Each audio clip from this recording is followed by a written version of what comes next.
اعوذ باللہ من الشیطان الرجیم بسم اللہ الرحمن الرحیم الحمدللہ رب العالمین الرحمن الرحیم مالک یوم الدین ایاک نعبد و ایاک نستعین اہدنا الصراط المستقیم صراط الذین انعمت علیہم غیر المغضوب علیہم ولا الضالین آمین اللہم صلی علی محمد وعلی آل محمد کما صلیت علی ابراہیم وعلی آل ابراہیم انک حمید مجید اللہم بارک علی محمد وعلی آل محمد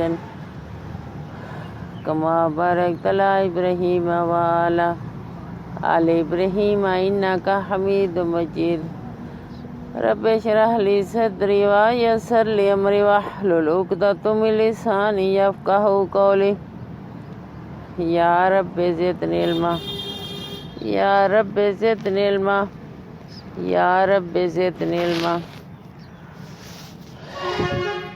سبحان اللہ عدد ما خلق فی السماء و سبحان اللہ عدد ما خلق فی الارض و سبحان اللہ عدد ما بین ذالک و سبحان اللہ عدد ما هو خالق سبحان العلی العلی سبحان العلی العلی سبحانہ وتعالی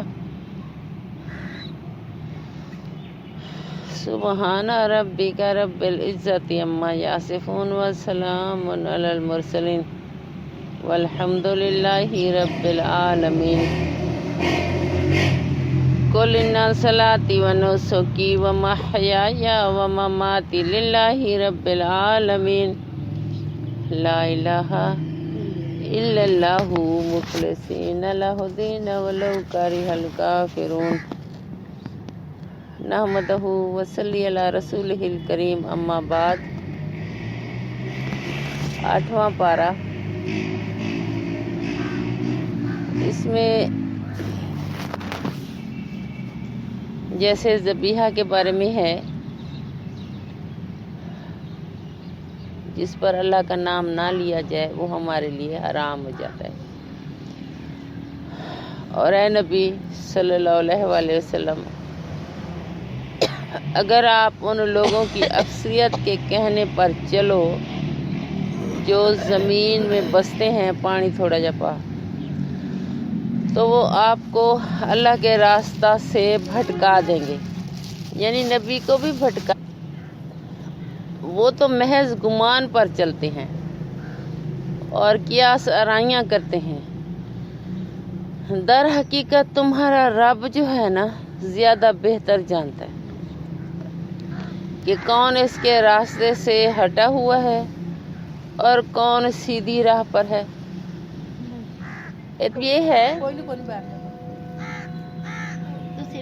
جیسے کل پرسوں میں نے بتایا تھا نا کہ اگر کوئی دودھ لے کے جا رہا ہے یا کوئی گوشت لے کے جا رہا ہے اور اس میں پیاز رکھ کے جا رہا ہے کہ بھئی کچھ ہو نہ جائے، شام کا ٹائم ہے، مجھے یہ بتاؤ مصیبت تو اللہ کے حکم کے بغیر نہیں آتی اور دور کرنے والا بھی اللہ ہے، اور یہ مسلمان ہونے کے باوجود اگر ایسے کام کریں تو ہندو میں اور مسلمان میں کیا فرق رہ گیا؟ ہندوؤں والے کام کیے نا، ہندو بھی تو اسی طریقے سے ہندو کہلاتے ہیں تو وہ اس طرح کے کام کرتے ہیں، اور ہم مسلمان ہو کے جو اللہ کی شان جانتے ہیں وہ ایسے کام کریں یا اللہ کو چھوڑ کر، مسجدوں کو چھوڑ کر قبروں پہ جا کے دوسروں کو پکاریں کہ تو ہماری مدد کر۔ تمہیں خبر ہے تو غیب دان ہے کہ قبر والے کے ساتھ پتہ نہیں کیا ہو رہا ہے، وہ خود قید میں ہوگا یا پتہ نہیں آزاد ہے، ہمیں تو نہیں معلوم نا، تو ہم اسے جا کے پکاریں، حالانکہ ہمارا حق یہ ہے کہ جو قبر والے ہیں ان کے حق میں دعائیں مانگے کہ اللہ اس کو بخش دے، اس پر خصوصی رحمت نازل کر، نہ کہ ہم چاہے بزرگ ہوں، ماں ہو، باپ ہو، دادا ہو، نانا ہو، کوئی بھی ہو، اور اسے جا کے قبر کو ہلا کے پکارے یا ساڈی مدد کر، وہ کس طرح کرے گا؟ ایک غلط فہمیاں نے ساڑھے نبی صلی اللہ علیہ وسلم کا فرمان ہے کہ قرب قیامت کے نزدیک دین جو ہے نا وہ گم ہو جائے گا۔ تو لوگوں نے عرض کی یا رسول اللہ صلی اللہ علیہ وسلم وہ کیسے؟ یا دین جو ہے جنگلوں کی طرف رخ کرے گا۔ تو اس وقت لوگوں نے عرض کی یا رسول اللہ صلی اللہ علیہ وسلم گم کیسے ہوگا اور جنگلوں کی طرف رخ کیسے کرے گا؟ تو آپ نے فرمایا کیونکہ مسجدیں جو ہیں نا بٹ جائیں گی، ایک دوسرے کی مسجدوں میں لوگ نہیں آنے دیں گے، نماز نہیں پڑھنے دیں گے، اور پھر جو خالص اللہ والے ہیں نا وہ جنگلوں کی طرف رخ کر جائیں گے اور وہاں جا کے اللہ کا ذکر کریں گے کہ کوئی روکنے والا نہیں۔ اور جس وقت فرقوں کی شکل میں، یعنی فرقوں کی شکل اختیار کر جائے دین، تو سمجھو دین گم ہو گیا۔ اور جس وقت دین گم ہو جائے مکے اور مدینے میں تلاش کرنا، تو وہاں قیامت تک وہ طریقہ چینج نہیں ہوگا۔ تو آپ دیکھیں عمرے کرنے یا حج کرنے کے لیے جو لوگ جاتے ہیں، کبھی تبدیلی دیکھی ہے کہ وہاں نماز کا طریقہ کوئی اور ہو، مدینے میں اور ہو اور مکے میں اور ہو؟ مدینے میں بھی اور مکے میں بھی جو طریقہ رائج ہے وہی طریقہ مقرر ہے، وہ تبدیل نہیں ہوں گے۔ بند کرتے راستے جڑے گئے نے انہاں واپس کرتا وہ تو اور بات ہے نا۔ مشکل وقت سے اللہ تعالیٰ اپنی پناہ میں رکھے، یعنی مسلمانوں کو جو ہندوستان میں ظلم ہو رہے ہیں، مسلمانوں کو مارا جا رہا ہے، زندہ گاڑا جا رہا ہے، اور کشمیر والوں کو بھی انہوں نے قید کیا ہوا ہے، اور پتہ نہیں کیا کیا ہو رہا ہے۔ تو اللہ کی طرف سے آزمائش تو آئے گی۔ جب تک مسلمان اتفاق نہیں کریں گے، یہ جو غیر مسلم ہیں وہ دلیر ہوتے جائیں گے۔ مسلمانوں میں اتفاق ہوگا تب یہ چیز ختم ہوگی۔ اور مرکز ہے ہمارے دین کا مکہ اور مدینہ، اور وہ یعنی کسی کی پرواہ ہی نہیں ہے۔ اور جب پرواہ نہیں ہوگی تو پھر اللہ کی طرف سے چھوٹے چھوٹے عذاب بھیجے جائیں گے، اللہ ناراض ہوگا۔ وہ ایسے ہوں گے کہ نبی صلی اللہ علیہ وسلم نے جو دعائیں مانگی تھیں کہ اللہ میری جو امت ہے اس کو یک طرفہ ختم نہ کرنا، وہ تو اللہ تعالیٰ نے قبول فرمائی کہ تھوڑے علاقے میں عذاب آئے گا اور تھوڑے کو میں بچاؤں گا، یک طرفہ میں ختم نہیں کروں گا۔ پہلے جو قومیں نافرمانی کرتی تھی انہیں ایک ہی مرتبہ ختم کر دیا جاتا تھا۔ اس وجہ سے یہ امت بچی ہوئی ہے کہ تھوڑے علاقے پہ عذاب آئے گا اور تھوڑے پر نہیں آئے گا۔ اس وجہ سے یہ مکڑی والا جو عذاب آیا تھا پچھلے دنوں، اب وہ سعودی عرب میں آ رہا ہے، وہاں آ رہا ہے۔ مرکز ہے نا ہمارے دین کا، ہر ملک کا بندہ وہاں جاتا ہے، تو وہاں یہ مکڑی جا رہی ہے۔ اس سے قحط پیدا ہوتا ہے کیونکہ وہ فصلیں کھا جاتی ہیں، اور یہ جو جراثیم وبائی آپ سن رہے ہیں یہ پھیلے گا اور ایسے بہت بڑے نقصان ہوں گے۔ تو یہ عذاب کی ایک شکل ہے۔ اسی وجہ سے کہا جاتا ہے کہ بھئی ہر وقت آپ دعا مانگے الرحم الرحمین الرحم الرحمین، یا اس طرح یا اللہ یا رحمان الرحیم یا حی یا قیوم برحمتک استغیث۔ تو مطلب یہ ہے کہ در حقیقت محمد صلی اللہ علیہ وسلم تمہارا رب زیادہ بہتر جانتا ہے کہ کون اس کے راستے سے ہٹا ہوا ہے اور کون سیدھی راہ پر ہے۔ پھر اگر تم لوگ اللہ کی آیات پر ایمان رکھتے ہو تو جس جانور پر اللہ کا نام لیا گیا ہو اس کا گوشت کھاؤ۔ آخر کیا وجہ ہے کہ تم وہ چیز نہ کھاؤ جس پر اللہ کا نام لیا گیا ہو؟ حالانکہ جن چیزوں کا استعمال حالت اضطرار کے سوا دوسری تمام حالتوں میں اللہ نے حرام کر دیا ہے۔ ان کی تفصیل وہ تمہیں پہلے بتا چکا ہے۔ باکثرت لوگوں کا حال یہ ہے کہ علم کے بغیر محض اپنی خواہشات کی بنا پر گمراہ کن باتیں کرتے ہیں۔ جیسے ہمارے اندر کچھ لوگ ایسے ہوتے ہیں جو یہ مچھلی نہیں کھاتے، خرگوش نہیں کھاتے، تو اللہ نے تو ہمارے لیے یہ چیزیں حلال کی ہیں۔ جب اللہ کا حکم ہے تو پھر ہم یہ چیزیں کیوں نہیں کھاتے؟ اگر نہیں کھاتے تو یہ کھلی نافرمانی ہے، کیونکہ جو یہودی تھے نا، انہوں نے بھی ایسے الٹے سیدھے کام کیے تھے۔ انہوں نے اونٹ کا گوشت کھانا چھوڑ دیا تھا، اور وہ کہتے تھے کہ حضرت یعقوب علیہ السلام جو ہے نا، وہ گوشت اونٹ کا پسند نہیں کرتے تھے۔ حالانکہ چند دن آپ نے نہیں کھایا کیونکہ آپ ہو گئے تھے بیمار، تو بیمار ہو گئے تھے، اور اس میں آپ نے نظر مانی تھی، کیونکہ جس وقت حضرت یوسف علیہ السلام گم ہوئے ہیں یا کوئی ایسی وجہ تھی کہ آپ بیمار ہو گئے ہیں، تو سب سے زیادہ پسندیدہ غذا جو تھی یا گوشت اونٹ والا پسند کرتے تھے، انہوں نے نظر مانی تھی۔ کچھ لوگ کہتے ہیں کہ نظر مانی تھی، کچھ کہتے تھے کہ آپ کی طبیعت مبارک جو تھی وہ خراب تھی، اور چند دن آپ نے اونٹ کا گوشت کھانا چھوڑ دیا۔ تو یہودیوں نے اس بات کو پکا کر لیا کہ ہمارے نبی تو نہیں کھاتے، لہٰذا ہمارے لیے حرام ہے، ہم نہیں کھاتے۔ تو یہ چیز جو ہے اللہ تعالیٰ نے حکم نہیں دیا، انہوں نے خود اپنی طرف سے بنائی تھی یہ بات۔ اسی وجہ سے اللہ تعالیٰ نے ان کو سزا کے طور پر، یعنی بات بات پر وہ مرضی کرتے تھے۔ کبھی کہتے ہم مرغی گوشت کھائیں گے، کبھی کہتے ہم خرگوش کا نہیں کھائیں گے، کبھی کہتے ہم مچھلی نہیں کھائیں گے، کبھی کچھ کہتے کبھی کچھ کہتے، نخرے کرتے تھے۔ اس وجہ سے اللہ تعالیٰ نے ان پر نا پابندی لگا دی کہ ہر ناخن والا جانور تمہارے اوپر حرام ہے، اور جو حلال جانور ہیں ان کی جو چربی ہے وہ بھی تمہارے اوپر حرام ہے۔ یہ سزا کے طور پر تھا۔ پھر جب حضرت محمد صلی اللہ علیہ وآلہ وسلم تشریف فرما ہوئے، وہ سارے حالات اللہ نے اپنے نبی کو بتائے کہ یہ چیزیں میں نے ان کو سزا کے طور پر بند کی تھی، لیکن مسلمانوں کے لیے یہ چیزیں حلال ہیں۔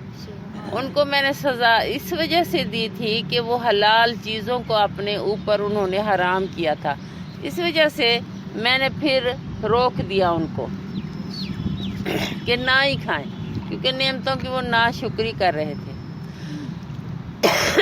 لیکن ہمارے لیے وہ چیزیں جو تھی نا وہ حلال کر دی گئی، یعنی خرگوش حلال ہو گیا، وہ مچھلی حلال ہو گئی، اونٹ کا گوشت حلال ہو گیا، چربی حلال ہو گئی، یہ ساری چیزیں ہمارے لیے حلال ہو گئی۔ یہ کیا رہے، تو مطلب یہ ہے کہ جن پر یعنی اللہ کا نام لیا گیا ہو وہ ہمارے لیے حلال ہے۔ اور باکثرت لوگوں کا حال یہ ہے کہ علم کے بغیر محض اپنی خواہشات کی بنا پر گمراہ کن باتیں گھڑتے رہتے ہیں یا کرتے ہیں۔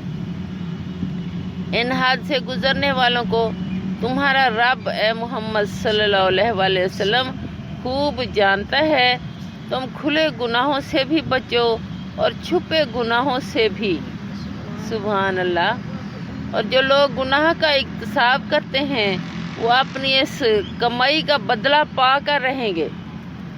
ارتکاب کا مطلب ہے کہ علاقے میں کوئی بندہ کوئی گناہ شروع کرے اور اس کے پیچھے بہت سے لوگ وہی کرنا شروع کر دیں۔ ارتکاب یعنی ابتدا جو کرے گا وہ بدلہ پائے گا۔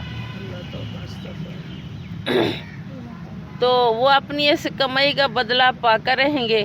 اور جس جانور کو اللہ کا نام لے کر ذبح نہ کیا گیا ہو اس کا گوشت نہ کھاؤ، ایسا کرنا فسق ہے۔ شیاطین اپنے ساتھیوں کے دلوں میں شکوک اور اعتراضات القا کرتے ہیں تاکہ وہ آپ سے جھگڑا کریں، لیکن اگر آپ نے ان کی اطاعت قبول کر لی تو یقیناً آپ بھی مشرک ہو جائیں گے۔ یعنی یہ سارے